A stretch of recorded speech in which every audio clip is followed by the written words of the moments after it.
Hello बच्चों, आज हम लोग क्लास 10 का लोकतांत्रिक राजनीति पढ़ेंगे। लोकतांत्रिक राजनीति में चैप्टर 1 है सत्ता की साझेदारी।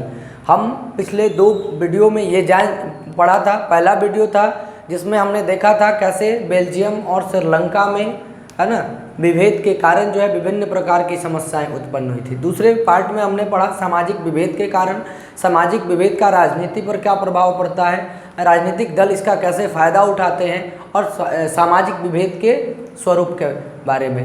सामाजिक विभेद के 3 स्वरूप होते हैं।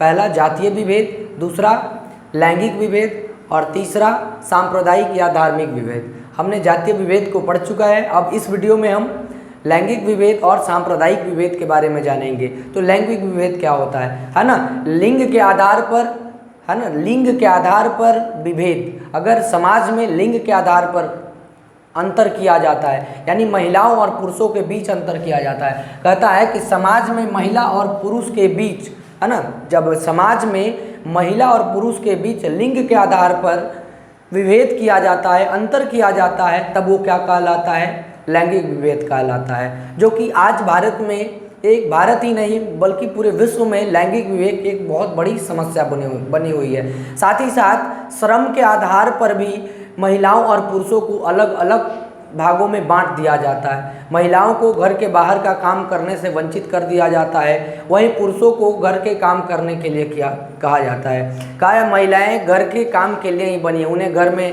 जो भी चीज़ें, खाना बनाना, गोबर गोईठा करना, ये सारी चीज़ें, साफ सफाई करना, है ना, यानी कि महिलाओं की योग्यता को दबाकर उनको 4 दीवारी के अंदर ही रखा जाता है। इस कारण से महिलाओं का पूर्णतः विकास नहीं हो पाया है, जो कि एक समाज के लिए एक बहुत ही समाज में महिलाओं का बहुत ही स्थिति दयनीय बनी हुई है। अब महिलाओं का जो स्थिति समाज में इतनी दयनीय है, उसके क्या क्या कारण है, इन कारणों का हम जानेंगे। तो सबसे पहला कारण है कि नारी समुदाय में शिक्षा का अभाव। महिलाओं को घर से ज़्यादा निकलने नहीं दिया जाता था, है ना। इस कारण जो है महिलाओं में शिक्षा का अभाव रहा है। वही हम देखें 2011 के जनगणना के अनुसार भारत में 80.9% पुरुष शिक्षित थे, तो पुरुषों की तुलना में मात्र 64.6% महिलाएं ही शिक्षा पाई थी, यानी कि शिक्षित थी। उसके बाद दूसरा था पर्दा प्रथा, यानी कि महिलाओं को पर्दा में रहना पड़ता था,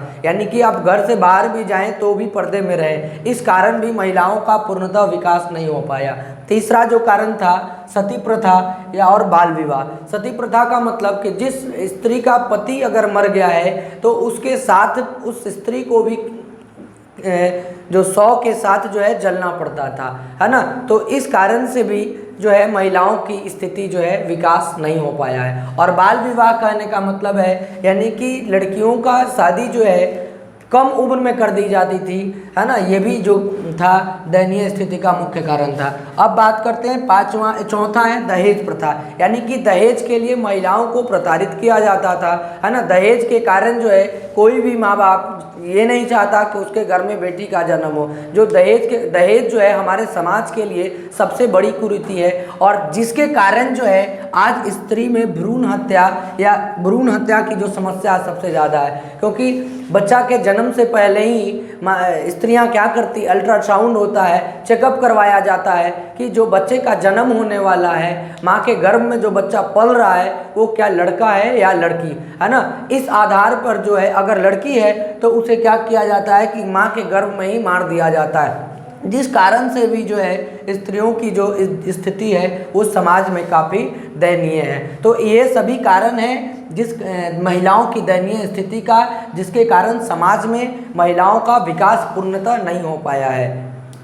चलिए कुछ पॉइंट्स को देख लेते हैं। सबसे पहले जो है ब्रिटेन में 1928 में सार्वजनिक वयस्क मताधिकार का प्राप्त हुआ था लोगों को उस समय तक 1928 से पहले जो है मत देने का भी अधिकार नहीं था, है ना। जो समाज के नीचे तबके के नीचे वर्ग के लोग थे, निम्न वर्ग के लोग थे, उन्हें मत देने का अधिकार नहीं था। तो सबसे पहले ब्रिटेन ने 1928 में, ठीक है ना, ब्रिटेन में 1928 में सार्वजनिक वयस्क मताधिकार का अधिकार जो है लोगों को दिया था। उसके बाद जो है ना 1971 में, ठीक है ना, 1971 में ठीक है ना। 1971 में स्विट्जरलैंड ने महिलाओं को मत देने का अधिकार दिया था।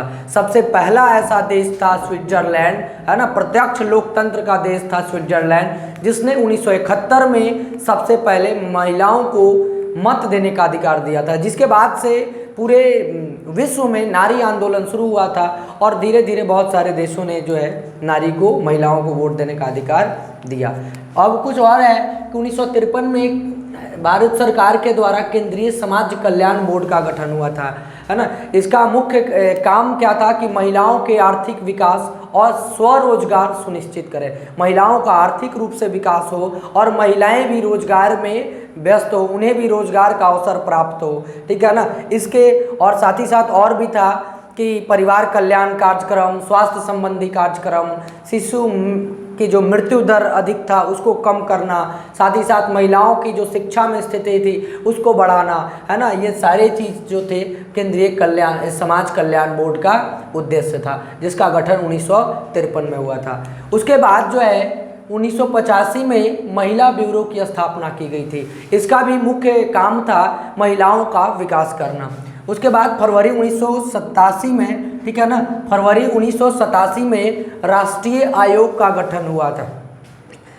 फरवरी 1987 में राष्ट्रीय आयोग का गठन श्रीमती ईला भट्ट की अध्यक्षता में की गई थी और इस आयोग ने महिलाओं के विकास के लिए, चाहे वो आर्थिक विकास हो, सामाजिक विकास हो, है ना, या शैक्षणिक विकास हो, इस आधार पर बहुत सारे जो है रिपोर्ट तैयार करके, है ना, महिलाओं के लिए दिए थे। उसके बाद जो है 1982 में ग्रामीण तथा शिशु विकास योजना का गठन हुआ था, है ना। 1982 इसका गठन तो 1982 में हुआ था, लेकिन इसकी शुरुआत जो हुई थी वो 5 साल बाद यानी कि 1987 में हुई थी, जिसका मुख्य उद्देश्य था गरीबी रेखा से जो नीचे गुजर बसर करने वाले जो ग्रामीण लोग थे, ग्रामीण महिलाएं थी, उन्हें स्वरोजगार उपलब्ध करवाना, है ना। वो स्वरोजगार कैसी, यानी कि अगर 10 या 15 या 20 के ग्रुप में जो है वो समूह बनाकर रोजगार को प्रारंभ कर सकते थे। जैसे मान लीजिए कि सिलाई सेंटर हम कारखाना खोले, वहाँ पे कपड़ा की सिलाई कर रहे हैं, है ना, तो 10 या 15-20 समूह में वे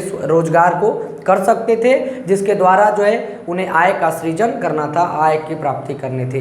उसके बाद जो है 1990 में राष्ट्रीय महिला आयोग अधिनियम बना, है ना, एक कानून बना जिसके तहत महिलाओं के साथ अगर किसी भी प्रकार का दुर्व्यवहार किया जाए, यानी उनके साथ किसी भी प्रकार का आपराधिक मामला हो, है ना, इस तरह की चीज़ों को जांच करना, या दहेज के कारण अगर किसी महिलाओं को प्रताड़ित किया जाता है, शोषित किया जाता है, तो इन सब मामलों का जांच करना इस राष्ट्रीय महिला आयोग के पास था। उसके बाद 1975 में राष्ट्रीय उत्थान नीति की घोषणा की गई। राष्ट्रीय उत्थान नीति का जो मुख्य उद्देश्य था वो था कि देश में महिलाओं की शिक्षा, रोजगार, स्वास्थ्य और सामाजिक सुरक्षा को सुनिश्चित करें, उसमें उन महिलाओं की जो है सहभागिता को सुनिश्चित करें, ठीक है ना। और भी था कि महिलाओं के लिए स्वच्छ वातावरण निर्मित करें। चलिए अब देखते हैं धार्मिक या सांप्रदायिक विभेद। धार्मिक का मतलब होता है या सांप्रदायिक का मतलब होता है धर्म के आधार पर विभेद, है ना, यानी कि अपने धर्म को अन्य धर्मों से ऊंचा बताना।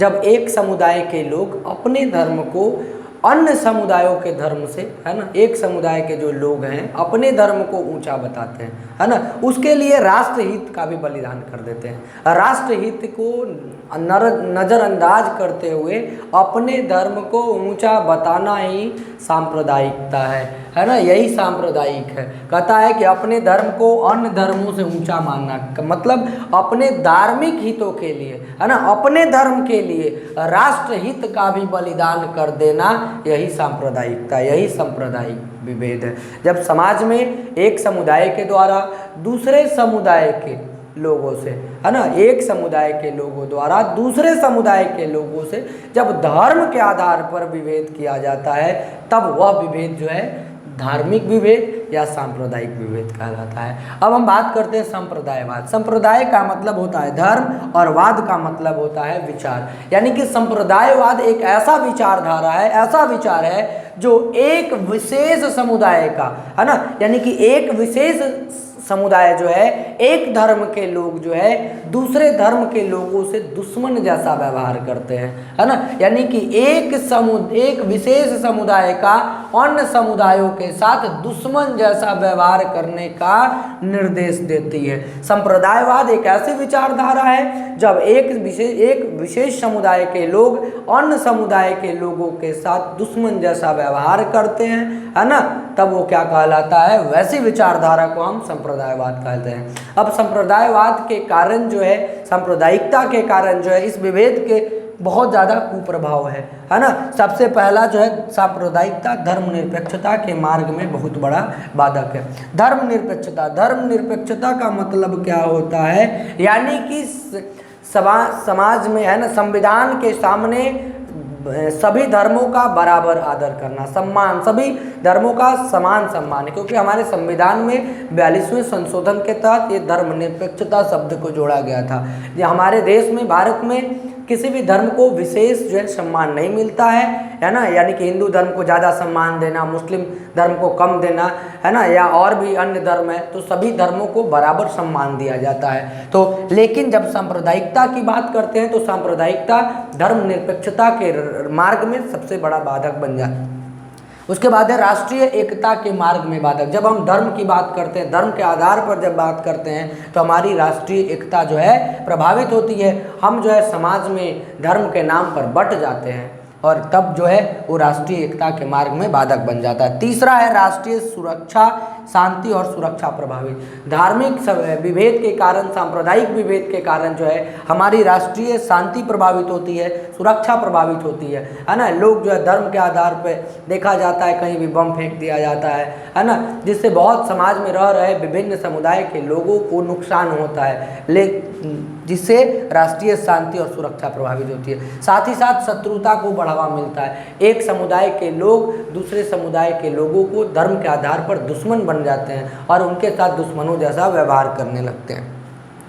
अब जब हम राष्ट्रीय एकता प्रभावित होगी, हम एक दूसरे के दुश्मन बन जाएंगे तो हमारा आर्थिक विकास, हमारी प्रगति जो है पूरी तरह से रुक जाएगी। हमारा विकास में जो है ये पूरी तरह से क्या है, सांप्रदायिकता विकास में बहुत बड़ा बाधक है। साथ ही साथ देश में भ्रष्टाचार में काफ़ी ज़्यादा वृद्धि होती है और इन सब चीज़ों का फ़ायदा जो है राजनीतिक दल द्वारा उठाया जाता है। तो चलिए आज के वीडियो में इतना ही। वीडियो में के डिस्क्रिप्शन में इस पूरे चैप्टर का लिंक डाल दिया जाएगा, वहाँ से आप लिंक डाउनलोड करके आप पढ़ सकते हैं। तब तक के लिए जय हिंद।